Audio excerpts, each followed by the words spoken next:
आज हम उदाहरण नंबर 3 की बात करने वाले हैं, जिसमें हमने उदाहरण नंबर 1 और उदाहरण नंबर 2 की बात कर ली थी, और साथ ही साथ चैप्टर नंबर 3 यानी चरों वाले रैखिक समीकरण जो युग में थी, उसमें हमने उसके सारी थ्योरीज की बात कर ली थी। तो अगर आपने अभी तक वो वीडियो नहीं देखा है तो फटाफट जाइए, लिंक आपको डिस्क्रिप्शन बॉक्स में मिल जाएगा, वहां से जाके देख लीजिए। और चलिए शुरू करते हैं आज का ये क्वेश्चन। तो देखिए, सबसे पहले क्वेश्चन को पढ़ लेते हैं कि क्वेश्चन लिखा क्या है।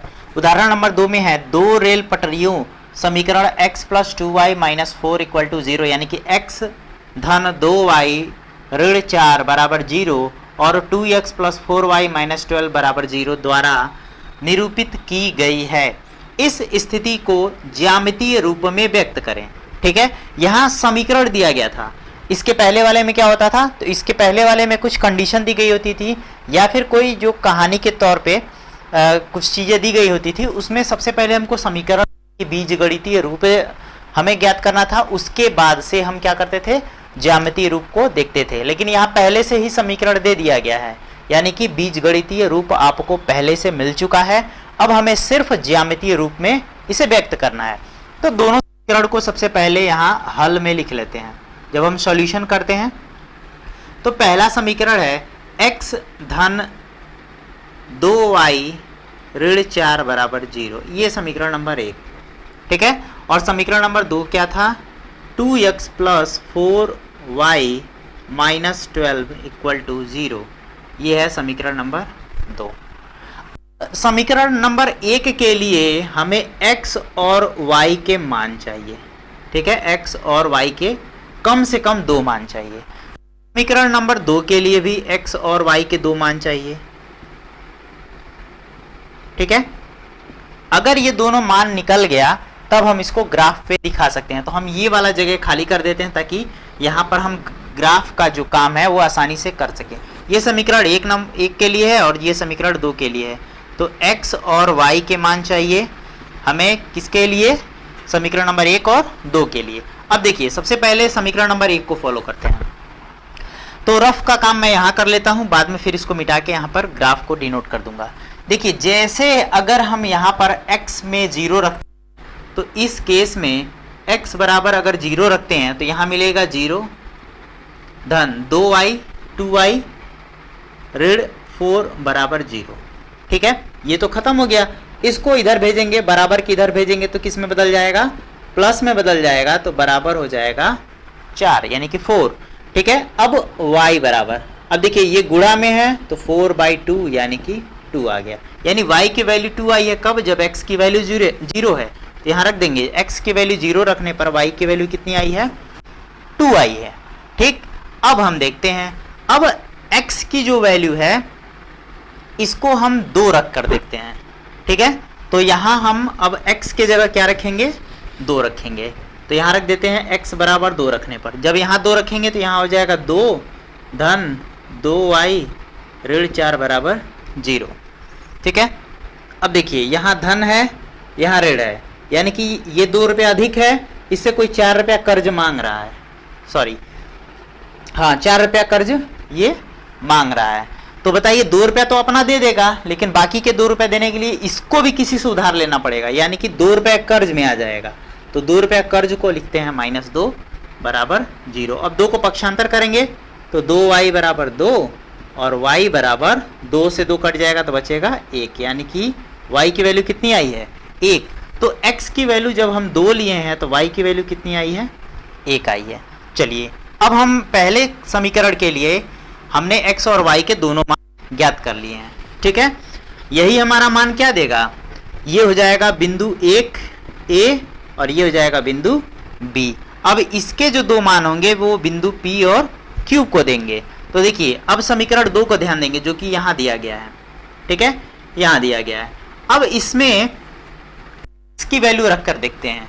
अगर यहाँ समीकरण 2 में x की वैल्यू 0 रखते हैं, यहाँ 0 रखेंगे तो 2 में 0 का गुणा करने पर कितना मिलेगा, 0 मिलेगा।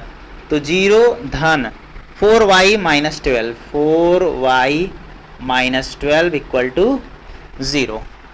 ठीक है, अब देखिए, अब 4y = 12 को पक्षांतर करेंगे तो इधर आ जाएगा प्लस में 12। अब y बराबर 12 बटे, यहाँ देखिए ये गुणा है पक्षांतर करने पे बटे में 4, 4 से कटेगा 3 बार में यानी कि 3। x की वैल्यू 0 रखने पर y की वैल्यू आई है 3, तो यहाँ रखेंगे x बराबर 0 तो y बराबर 3। ठीक है, अब दोबारा रख के देखते हैं। अब x की वैल्यू हमें कुछ और रखनी होगी, जैसे कि अगर हम x की वैल्यू को अगर हम 2 रखते हैं तब देखिए क्या मिलता है। x बराबर अगर हम 2 रखते हैं, ठीक है, तो यहाँ 2 रखेंगे तो 2 दूना 4, 4 धन 4y ऋण 12 बराबर 0। तो 4 यहाँ है, यहाँ 12 है, तो 4 के आगे प्लस है तो प्लस और ये माइनस मिलके क्या हो जाएगा, माइनस हो जाएगा, यानी कि घटेगा और बड़े वाले का चिन्ह लगेगा, तो यानी कि माइनस 12 में से 4 गया 8 बराबर 0, 4y बराबर। अब देखिए, अब 8 को पक्षांतर करेंगे तो यहाँ ऋण है उधर जाएगा धन में बदल जाएगा, फिर y बराबर 8/4, 4 से काटेंगे 2 बार में यानी कि 2, यानी कि x की वैल्यू जब हम 2 रखे हैं तो y की वैल्यू भी कितनी आई है, 2 आई है। अब देखिए, अब हमको दूसरे समीकरण के लिए p और q का मान आ चुका है और पहले समीकरण के लिए a और b का मान आ चुका है, यानी कि बिंदु a और b, जैसा कि हमने पिछले वाले लेक्चर में देखा था। अब इसको हम ग्राफ के थ्रू दिखाएंगे कि कैसा हमें ग्राफ हमको प्राप्त होगा। तो सबसे पहले यहाँ से ग्राफ खींच लेते हैं, ये ओरिजिन हो गया। अब यहाँ से बिंदु ले लेते हैं और बिंदु आपको बराबर लेनी पड़ेगी। हालांकि आपको ग्राफ पेपर तो अच्छे से मिलेगा, लेकिन जब हम बोर्ड पर बनाते हैं तो हमें ध्यान देना होता है कि ये जो बिंदु है डिस्टेंस, ये डिस्टेंस दोनों सेम होने चाहिए, वरना हमारा जो एक्चुअल जो मान आना चाहिए था ग्राफ का वो थोड़ा सा बदल जाएगा। ठीक है, तो चलिए ये बिंदु मान लीजिए 1 2 3 4 5 6, 6 तक ही दिखाते हैं, 1 2 3 4 5 6। हम क्यों बड़ा मान नहीं लिए हैं, क्योंकि इसमें मैक्सिमम मान देखिए 3 तक है, तो ज़्यादा से ज़्यादा हम 6 तक ले सकते हैं। चलिए अब पहले वाले को फॉलो करते हैं।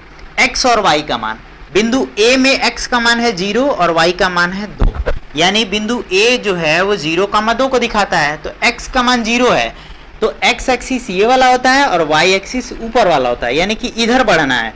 तो 0 यहाँ तो थे लेकिन आगे अभी बढ़े ही नहीं, अभी इसी बिंदु पर हैं। फिर y का मान 2 है, तो y तो ऊपर के तरफ है ना, तो 2 कदम चलिए तो 1 और 2 यानी कि यहाँ पर आ चुके हैं। तो x की वैल्यू यही है लेकिन y की वैल्यू यहाँ है, यानी कि एक्चुअल में हम कहाँ आ चुके हैं, यहाँ आ चुके हैं। तो ये बिंदु दिखाएगा a को जिसका मान है 0,2। ठीक है, अब बढ़ते हैं बिंदु b पर। b में x का मान है 2, तो b में x का मान है 2, तो x वाला ये एक्सिस है तो इस पे 2 कदम, 1 और 2 यहाँ पर आ चुके हैं। ठीक, और y का मान है 1, तो यहाँ पर तो है y का मान है 1 यानी ऊपर जाना है, तो 1 कदम ऊपर जाएंगे तो यही देखिए यहाँ पर आएंगे। ठीक है, तो यहाँ पर आ चुके हैं हम लोग, क्योंकि इसको भी मिलाएंगे और इसको मिलाएंगे तो यही तो कटान बिंदु मिलेगा। तो ये है b जिसका मान है 2,1। ठीक है, अब इन दोनों को मिलाते हुए एक रेखा खींच दीजिए, सीधी रेखा खींचिए, ऐसे कुछ ऐसे जाएगा।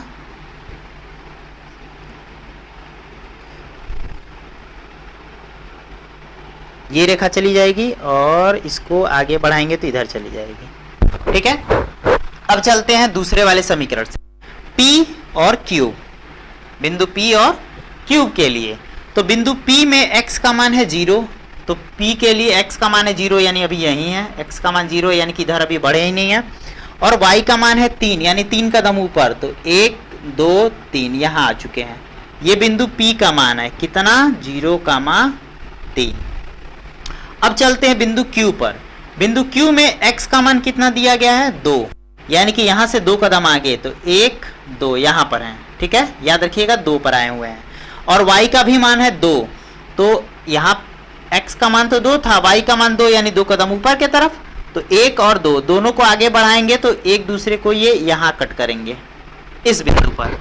तो इस बिंदु पर कट करेंगे तो ये बिंदु Q का मान है जिसका मान है 2,2। अब देखिए एक बिंदु P यहाँ मिला था, Q यहाँ मिला है, इन दोनों को भी ऐसे मिलाती हुई एक रेखा खींचेंगे आपको तो कुछ ऐसे मिलेगा। क्या अब दोनों रेखा को देखिए, मेरा थोड़ा तिरछा हो चुका है, आप कॉपी पे बनाएंगे तो और अच्छे से होगा। ठीक है, अगर दोनों रेखा को देखिए तो ये दोनों रेखा क्या दिख रही हैं, समांतर रेखा दिख रही हैं। समांतर रेखा दिख रही हैं, दोनों रेखाएं क्या दिख रही हैं, समांतर रेखा दिख रही है, यानी कि ये दोनों रेखाएं कभी एक दूसरे से मिलेंगी ही नहीं, ठीक है, कभी एक दूसरे से नहीं मिलेंगी। तो कभी जब एक दूसरे से नहीं मिलेंगी तो समीकरण के हल की बात आती है, समीकरण के हल। तो जब दोनों कहीं मिलेंगे ही नहीं तो जो x और y के जो मान है ना, वो कभी कोई मान आएगा ही नहीं, ठीक है, कोई मान नहीं आएगा। तो हम लिखेंगे इस समीकरण का कोई हल नहीं है, कोई हल नहीं है, ठीक है, इस समीकरण का कोई हल नहीं है। अब देखिए, अब ये दोनों जो मान आया है वो इन दोनों समीकरण से आया है ना, ये दो समीकरण युग्म है, दो चरों वाले रैखिक समीकरण युग्म। इन दोनों समीकरणों को एक नाम हम दे सकते हैं, वो नाम क्या देंगे, तो असंगत समीकरण युग्म, असंगत समीकरण युग्म इसका नाम देंगे, ठीक है, असंगत समीकरण, क्योंकि ये दोनों एक दूसरे से अलग हैं, ठीक है। तो चलिए, ये हमारा हो गया उदाहरण नंबर 3। अब बढ़ते हैं अगले क्वेश्चन की तरफ।